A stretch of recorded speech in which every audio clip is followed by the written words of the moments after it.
Hello friends, তোমরা সবাই কেমন আছো? আশা করি খুব ভালো আছো। আমি খুব ভালো আছি। তো দেখো আজকে আমি কোথায় গেছি, কি করেছি, সবটাই তোমাদের সঙ্গে আমি একটু ছোট্ট মিনি ব্লগের মাধ্যমে শেয়ার করব। এত কিছু শপিং কেন করলাম, কি জন্য করলাম, সবটা জানতে হলে ভিডিওটা তো তোমাদেরকে শেষ পর্যন্ত দেখতে হবে, তাই না? তো চলো। আর আমার মতো তোমরা কে কি শপিং করতে পছন্দ করো অবশ্যই আমাকে কমেন্টের মাধ্যমে জানাবে।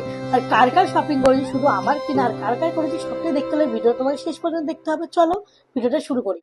এখন দুপুর 3টে বাজে, আর এখন আমি আর আমার বড়মশাই বেরিয়ে পড়েছি শপিং এর উদ্দেশ্যে। তো এখন আমরা সোজা পৌঁছে যাবো হাতিবাগানে। দেখো হাতিবাগান বাজার কলকাতা যে নিউ আউটলেটটা, সেখানে আমরা চলে এসেছি। আমি তো জানতামই না যে এখন ডিসকাউন্ট চলছে মনসুনের সিজনে। তো দেখো এসে দেখছি সব দিকে 50, 60, 70% অব্দি ডিসকাউন্ট। আমার জন্য কোনো কালেকশন আমার পছন্দ হয়নি বলে আমি চলে এসেছিলাম বেবিদের সেকশনে। তো এখানে বেবিদের জন্য আমি তোজোর জন্য শুধু একটাই জামা নিয়েছি, কারণ সেরকম কোনো কালেকশন ছিল না। এখন দেখো আমি বিলকাউন্টার চলে এসেছি, আর এই ইয়েলো ফ্রকটাও আমি নিয়েছি, প্লাস এই পাপোশটা খুব পছন্দ হয়েছিল তাই আমি নিয়ে নিয়েছি, আর তোজোর একটা জামা নিয়েছিলাম। তো আমার তো কিছু কেনা হয়নি, তাই জন্য আমি সোজাসুজি চলে গেছি কাকুরগাছিতে। তো এই কাকুরগাছি প্যান্টালুন্সে এসে দেখছি এখানেও চলছে সেল। তো চলো এখানে যাওয়া যাক, আর কি কি সেল দিয়ে দিচ্ছে সেগুলো একবার ঘুরে দেখি, তারপরে আমি কেনাকাটি শুরু করব। তো এই ভেতরে ঢুকে তো দেখছি অনেক কিছু কালেকশন, হিউজ কালেকশন এখানে এসেছে।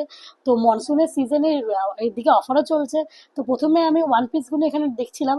তো সেরকম তো কিছু পছন্দ হলো না, কারণ এগুলো আমার সবকিছুই ট্রাই করা।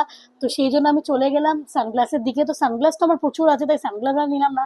এইটা দেখো 3rd ফ্লোর পর্যন্ত এখানে আছে। তো এই ড্রেসটা আমার বর্মশাই বললে যেটা তুমি ট্রাই করতে পারো, এটা ভীষণ ভালো। আর এদিকে দেখো কতগুলো ড্রেস আমি নিয়ে নিচ্ছি, আমার বর সেই ব্যাগগুলো ধরে আছে। তো সব কটা জিনিস আমি ট্রাই করব। তো যেগুলো পছন্দ হবে সেগুলো অবশ্যই আমি নেবো। আর এদিকে দেখো চলে এসেছি, এখানে 50% অফ চলছিল, তাই এখান থেকে এই ড্রেসটা আমার পছন্দ হয়েছিল বলে এটাও আমি ট্রায়াল দেবো বলে নিয়ে নিয়েছিলাম। এবার আমি চলে যাচ্ছি ফার্স্ট ফ্লোরে। ফার্স্ট ফ্লোরেও কিন্তু অনেক রকমের কালেকশন আছে নিউ নিউ। তো ওখানে গিয়ে দেখি যে কি কি কালেকশন আছে। তো এখানে এসে দেখছি অনেক কালেকশন, দেখছো পুরো হিউজ কালেকশন প্যান্ডেলসে ভরা। তো চলো নিউ কালেকশন যেগুলো, এর আগেও তো আমি অনেক কিছু নিউ নিউ নিয়েছি, তো সেগুলোও রয়েছে, বাট সেগুলো আমি নেবো না। এবার নিউ কোনো কালেকশন দেখবো। তো এই একটা ড্রেস আমি নিলাম এখান থেকে। তো চলো ট্রায়াল রুমে গিয়ে ট্রায়াল দিই। আর এই দেখো কতগুলো ড্রেস নিয়ে চলে এসেছি। তো যেগুলো পছন্দ হবে সেগুলো আমি সব নিয়ে নেবো। আর এদিকে আমি দেখো কতগুলো ড্রেস কিনেছি। হ্যাঁ, আমি বাইরে ঘুরতে যাচ্ছি, তো সেই জন্যই এতগুলো মার্কেটিং করেছি। তো বাইরে বেড়াতে যাচ্ছি, একটু শপিং না করলে হয় বলো? ভেবেছিলাম দুটো ড্রেস কিনবো, আর দুটো ড্রেস কিনতে এসে আমি ছটা ড্রেস কিনে নিয়েছি। তো আমার বর বলছে তুমি ঘুরতে যাচ্ছ নাকি কি করছো, আমি বুঝতেই পারছি না। বললাম বলো বাইরে বেড়াতে যাচ্ছি, একটু যদি শপিং না করলে হয় হয় বলো?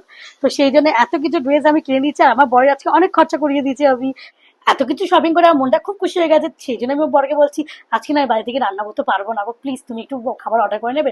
ও বললো হ্যাঁ কোনো অসুবিধা নেই। তো এই জন্য আমি আরো খুশি হয়ে গেছি। আর এদিকে দেখো আমি একটু ঘটি গরম খেয়ে নিচ্ছি বেরিয়ে। আর এদিকে আমি বাড়ির দিকে এখন যাচ্ছি, কারণ বাড়ি থেকে ব্যাগ গোছানোর আছে। তো চলো ভিডিওটা ভালো লাগলে আমার ভিডিওটাকে অনেক অনেক তোমরা ভালোবাসা দিও, ভিডিওটাকে আমার শেয়ার করে দিও, এবং আমার পেজটাকে ফলো করো। টাটা।